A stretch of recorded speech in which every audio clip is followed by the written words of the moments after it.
दोस्तों, आज हम बात करने वाले हैं एंशिएंट इंडिया के बारे में। एंशिएंट इंडियन हिस्ट्री का मतलब इंडस वैली सिविलाइजेशन और आर्यंस की हिस्ट्री को ही समझाया जाता है, जो विकास लाभ करता है 2800 से लेके 1800 बीसी में।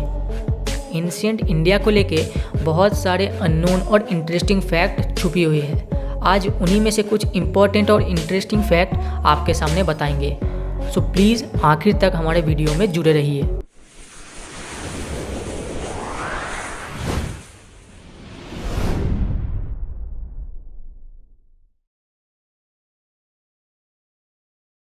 आज के फर्स्ट नंबर फैक्ट में हम बात करने वाले हैं एंशिएंट इंडिया के वाटर हार्वेस्टिंग के बारे में। कहा जाता था कि एंशिएंट इंडिया वाटर हार्वेस्टिंग में बहुत ज़्यादा वेल डेवलप्ड था। वाटर हार्वेस्टिंग का मतलब होता है कि बारिश के पानी को वेस्ट ना करके उसको एक बहुत ही बड़े जगह में सेव किया जाता था और बाद में उसी बारिश के पानी को एज ए ड्रिंकिंग वाटर या फिर कल्टीवेशन के काम में यूज़ किया जाता था। ग्रैंड अनीकट, जिसको हम कलन्नाई डैम के नाम से जानते हैं, जो इंडिया में मौजूद दुनिया का 4th ओल्डेस्ट डैम है और ये दुनिया का सबसे पुराना ऐसा डैम है जो आज भी वर्किंग कंडीशन में है। कलन्नाई डैम तमिलनाडु के तिरुचिरापल्ली डिस्ट्रिक्ट से लेके तंजावुर डिस्ट्रिक्ट तक फैला हुआ कावेरी नदी के ऊपर बनाया गया था और 300 बीसी में मौर्य ने एक आर्टिफिशियल लेक बनाया था, जिसको हम सुदर्शना लेक के नाम से भी जानते हैं। तो आज के दूसरे नंबर फैक्ट में हम बात करने वाले हैं एंशिएंट इंडिया के यूनिवर्सिटीज़ के बारे में। प्रेजेंट टाइम में आप जैसे फॉरेन कंट्रियों की यूनिवर्सिटी में पढ़ने जाना चाहते हैं, एक टाइम था जब इंडिया में ही सिर्फ यूनिवर्सिटीज़ होता था। हाँ दोस्तों, इंडिया ही पूरे दुनिया में पहला यूनिवर्सिटी का एस्टेब्लिश करता है। उस समय में इंडिया एजुकेशन के मामले में पूरा सेंटर ऑफ द वर्ल्ड था। उस समय के सबसे बेस्ट यूनिवर्सिटीज़ था नालंदा यूनिवर्सिटी, जो 427 से लेके 1197 एडी तक था। ये एक बुद्धिस्ट लर्निंग सेंटर था जहाँ पर दुनिया का सबसे बड़ा लाइब्रेरी का खोज मिला है। नालंदा के लाइब्रेरी के बारे में हमें पता चलता है तिब्बतियन स्कॉलर तारानाथ के ट्रैवल लॉग से। वो कहते हैं कि नालंदा के लाइब्रेरी में 9 मिलियन से भी ज़्यादा मैन्युस्क्रिप्ट्स मतलब पांडुलिपियाँ मौजूद थी। अगर आप देखें कि दुनिया का सबसे पुराना यूनिवर्सिटी कौन सा है, तो वो होगा एंशिएंट इंडिया का तक्षशिला यूनिवर्सिटी, जो 10 बीसी में बनाया गया था, जो प्रेजेंट टाइम में पाकिस्तान में मौजूद है। Takshashila university specially higher education के लिए पूरे वर्ल्ड में बहुत ज़्यादा फेमस था। वर्ल्ड से कोने कोने से लोग इस यूनिवर्सिटी में पढ़ने और पढ़ाने आते थे। तक्षशिला यूनिवर्सिटी के बारे में हमें पता चला है वाल्मीकि के रामायण के द्वारा। आज के समय में नहाने के टाइम शैम्पू यूज़ करना बहुत ही नॉर्मल बात, लेकिन आज से बहुत साल पहले ये नॉर्मल नहीं था। सबसे पहला शैम्पू ओरिजिनेट करने वाला देश था हमारा एंशिएंट इंडिया। एंशिएंट इंडिया में शैम्पू बनाने के लिए सोपिंडस, आंवला, हिबिस्कस, सिकाकाई और बहुत सारे हर्ब्स का यूज़ किया जाता था।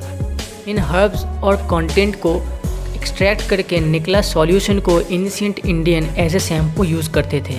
अब दोस्तों, आप लोग तो जानते हैं कि शैम्पू एक इंग्लिश वर्ड है जो कॉलोनियल एरा के टाइम पर इंडिया तथा पूरे वर्ल्ड में स्प्रेड हो जाता है।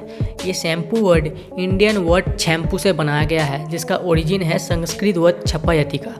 छपयति का मतलब है सूत, मतलब शांत करना या फिर प्रशमित करना। आज के समय में हमारा इंडिया टेक्निकल रूप से बहुत डेवलप्ड होने के बावजूद सामाजिक रूप से अभी भी इसको बहुत डेवलप्ड होना बाकी है, क्योंकि इंडिया के अभी भी बहुत जगह में लड़कियों को कम उम्र में शादी करा दिया जाता है, उनके हॉबीज़ को नकार दिया जाता है और उनको पढ़ाई ना करने दिया जाता है। लेकिन एंशिएंट इंडिया में ऐसा नहीं होता था दोस्तों।